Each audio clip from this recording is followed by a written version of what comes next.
Subscribe करें आपका अपना चैनल AR हिंदी कहानियां को।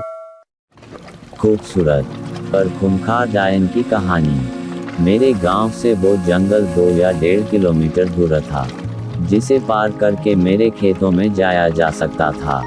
दिन के समय में वह जंगल जितना सुंदर दिखता था, रात के समय उतना ही रहस्यमय और डरावना लगता था।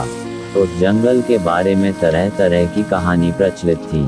मैंने गांव के बड़े बुजुर्गों का अक्सर यही कहते सुना था कि रात के समय वहां पर रूहें भटकती हैं। कभी घुंघरू की आवाजें और कभी दिल दहला देने वाली चीखें अक्सर वहां सुनाई देती थी। शुरुआत में गांव के लोग इन बातों को अक्सर अफवाह और बकवास मानते थे, लेकिन एक सुबह जब उस जंगल में एक आदमी की लाश मिली, तो पूरे गांव में एक दहशत सी फैल गई।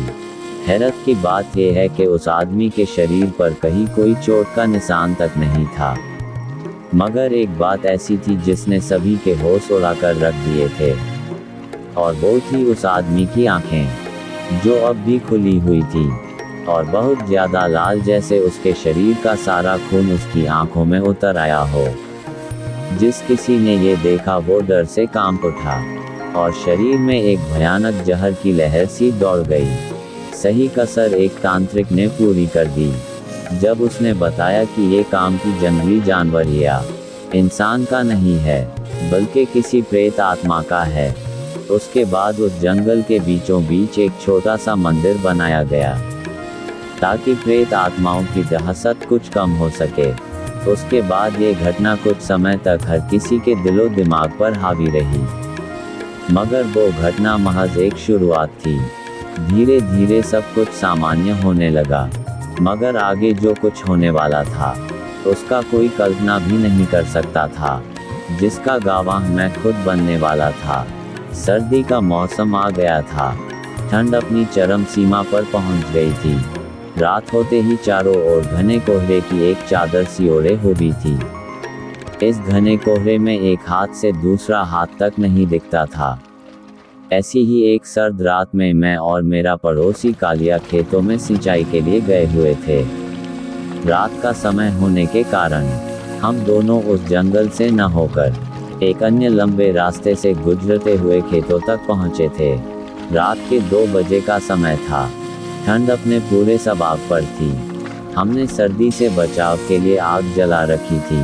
वो मनहूस जंगल उस जगह से ज्यादा दूरी पर नहीं था कि अचानक हमारे कानों में एक दिल दहला देने वाली एक चीख सुनाई पड़ी, जो रात के सन्नाटे को भंग करती चली गई। ये चीख किसी औरत की थी। मेरे तन बदन में डर की एक लहर सी दौड़ गई। मैं यानी अर्जुन लड़खड़ाती आवाज में बोला, कालिया भाई, तुमने कुछ सुना? वो औरत की चीख।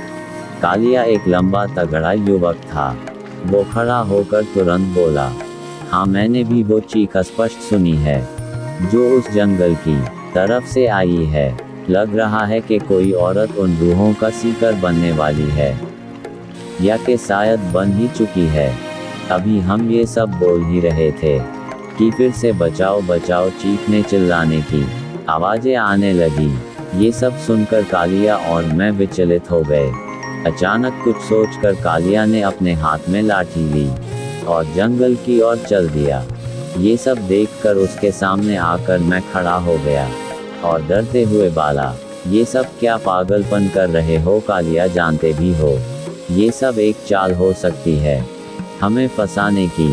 अगर इस समय हम जंगल में गए तो समझो दुनिया से गए, और अगर कोई अबला सचमुच ही वहाँ खतरे में हो तो क्या हम उसकी सहायता ना करें, उसे यूं ही छोड़ दे मरने के लिए?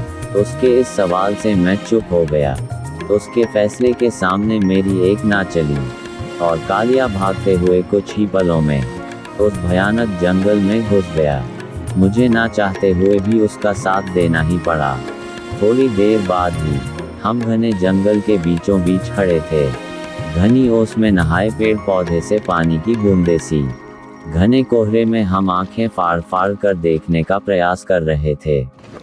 ऑन्स की बूंदें टपक रही थी। इतने में ही एक बार फिर उस औरत की चीखें हमारे कानों में पड़ी। कालिया और मैं चीख की दिशा में भागे।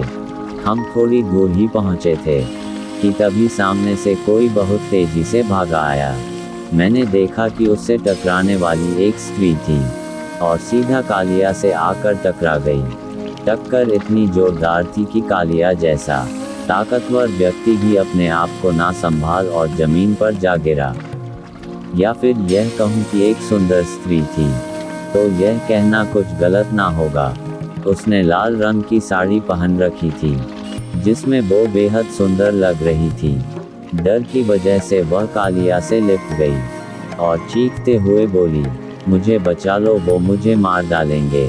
एक दहशत सी उसके दिलो दिमाग पर काबिज लग रही थी। इतना कहकर वो कालिया की बाहों में ही अपने होशों हवास गवा बैठे और बेहोश हो गई।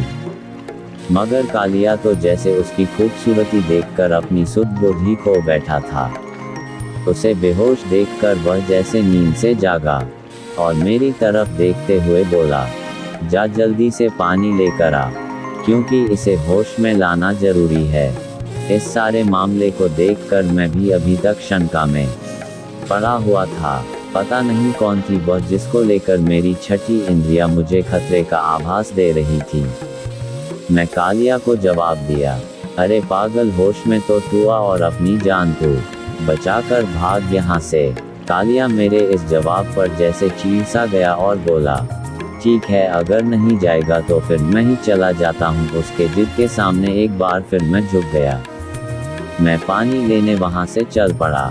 वहाँ से थोड़ी दूर पर ही एक मंदिर मौजूद था जिसके पास ही एक पुराना कुआं भी मौजूद था।